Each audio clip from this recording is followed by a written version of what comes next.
Minsan ang akala ng mga bata, masyado tayong mahigpit. Pero ang hindi nila alam, ginagawa lang natin ito para hindi sila maligaw ng landas. Hindi natin kayang makita silang masaktan dahil sa maling desisyon. Hindi madali ang maging magulang, lalo na kapag kailangan mong itama ang anak mo kahit na masakit sa puso. Pero alam mong kailangan kasi ayaw mong dumating yung araw na magsisikang hindi mo sila ginabayan. Tough love ang tawag doon. Mas pipiliin nating masaktan sila ng konti ngayon kaysa hayaang masaktan sila ng sobra sa future. Ang disiplina ay hindi pahirap kundi paghahanda. Gusto lang nating maging matatag sila sa totoong buhay.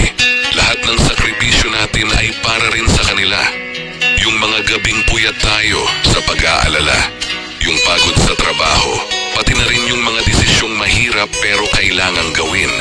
Kasi mahal natin sila higit pa sa sarili natin. At kahit minsan, hindi nila naiintindihan ngayon, darating ang panahon na maiintindihan nila lahat. At doon nila marirealize kung gaano sila ka-blessed na may magulang na hindi sila binitiwan. Kasi ang totoong pagmamahal, may kasamang paggabay